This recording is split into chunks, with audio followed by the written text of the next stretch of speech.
Gooner TV, Aussie Gooner Scott. What do you make of the game today, mate? Yeah, good morning.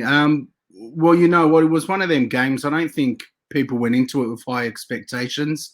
Obviously, the optimist inside every Arsenal fan was saying, maybe we can snatch it. But a minute and 17 seconds in, those hopes were gone.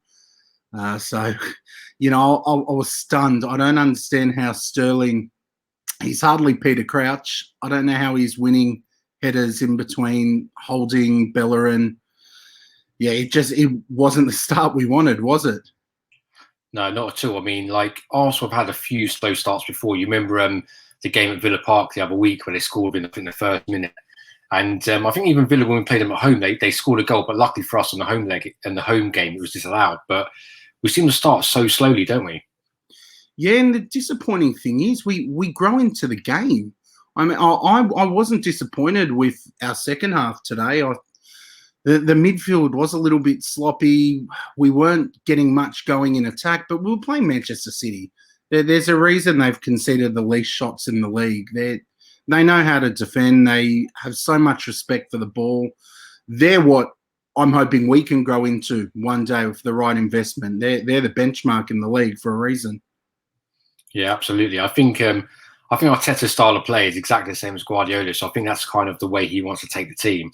What did you think of the lineup? Pepe was on the right. For me, that's not a good idea. Some people said it was to put Saka on the left to help protect Tierney from Mahrez a bit. But what did you make of the lineup? Yeah, look, hindsight's a beautiful thing, isn't it? I mean, we can look back at it now and say maybe we should have swapped Saka and Pepe, but on the flip side, our left-hand side looked like the only place where something was going to happen from. Tierney and Saka have that really good chemistry together. So I'm wondering if Arteta wanted those two to play and hopefully spark something. It was a game I don't think anyone went into thinking we'd be creating chances non-stop.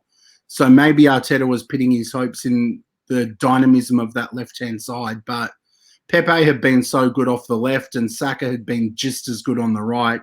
So maybe in hindsight, it wasn't a great choice. Yeah, that's exactly what I would have done. I would have left it the same as that. But Aubameyang doesn't really seem to do much about, except score goals. Would you brought Lacazette on earlier or maybe with Martinelli? I don't know why Martinelli can't get a look in.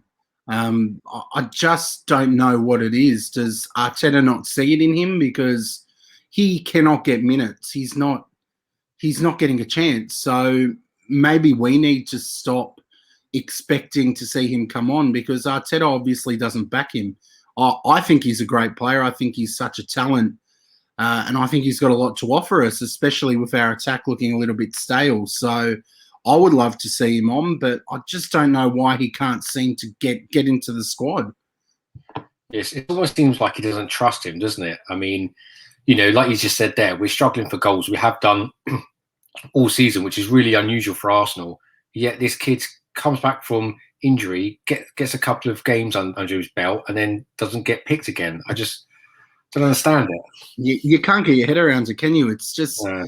It's odd, but I mean, as I sat watching City today, obviously I've said it a couple of minutes ago, they are the benchmark, but we just aren't there. And it's a matter of, I think we're really at a turning point as a club. Do we accept what we're doing at the moment? Because with the squad we've got, we are mid-table Europa League, where we don't have a squad to be competing for a title.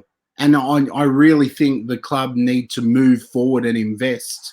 We've got some young guys who are showing potential, but we don't have a title challenging defence. You'll get a few good games out of who we've got. We have defended better this season, but you're not winning titles with Holding starting at the back with Pablo Mari. So the midfield today with El Neni in there, I think in the first half, he only passed backwards. He just seems to jog on the spot. He moves a lot, but nothing really happens. And I don't mind having guys like these in the squad. You need depth because if you lose a few players, you can be in trouble. But they're not good enough to be starting and challenging for titles, which is where we want to be. We're a big club. Yeah, absolutely. I think there's a lot of people say that, our set of the world. You get a few good games out of Elneny, Xhaka here and there, kills on a free kick, and Holding gets a couple of good games, and everyone says, "Oh, we don't need any players," and that's bullshit. These are average at best players, and yeah, like you said, you need some squad depth, but it's not going to win you titles, is it?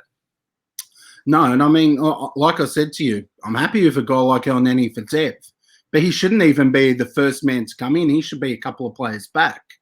I want us to go and finish the signing of Erdegaard, even though he wasn't sharp today and he's lacking a bit of match sharpness. I want someone like that in the squad. I want Ceballos in the squad. I just want the guys in front of them to be of a different caliber. And that's going to take investment, and I don't know if that's going to come. I just can't see Kroenke digging deep into his funds to give us what we need. Well, this is it. Like I've heard the rumours that we want to make Ryan, the goalkeeper we got off Brighton, Ceballos, and who's the other guy, Odegaard, that you just said. He wants to make them permanent signings. Now that's fine, but that's what we've got anyway at the moment, isn't it? So how we need more than that, because we've already got these players on loan. So if having these guys in the squad means we're sitting where we are on the table, how are we going to move to the next level? How much more can Arteta get out of the squad we've got? I don't think he's done an awful job. Had you asked me when we were sitting 15th, I would have said we're doing an awful job. But, I think he's doing the best he can with what we've got. In terms of Matty Ryan being an Aussie, as you can see by how dark it is, I'm happy to keep Matty Ryan. I'm stoked with that signing, and I think he's a great backup keeper. We should probably make him captain or something. He's a legend. No bias at all, Ross. None. Yeah. Yeah. I mean, looking forward to the game on Thursday now. Benfica. Didn't think they really posed as much of a threat, I'll be honest with you. I'll be surprised if we didn't beat them on Thursday. How do you see their game going? I'm glad you're looking forward to it. Before every game now, it's just this terrible feeling of nerves. I mean, you still get up, you still watch it, but I'm trying to be confident in the team, and I was trying to put the good vibes out before this one. I'm hoping we can go and beat Benfica and go on a great run in the Europa League. We just need something to give us a boost. The game against Benfica was tight. Obviously, we didn't get to chat after that one. But I'm hoping we can go and do the business. I think Lacazette should come into the team. I'd like to see Lacazette and Aubameyang playing together.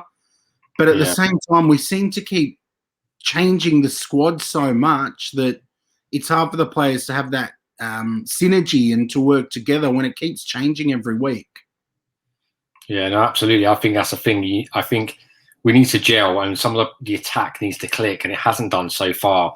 That's either going to go one or two ways. It's either going to happen at some point, and that's going to be brilliant, or it's just not, and then we're going to need new players. But last question, just to finish off, mate. Who's your man of the match today? I feel like I say the same thing every time. It's Saka. It's got to be Saka. He was so good. Looked sharp. He was the only player on the pitch for us that looked like he could slot into Man City's team. So he's my man of the match convincingly.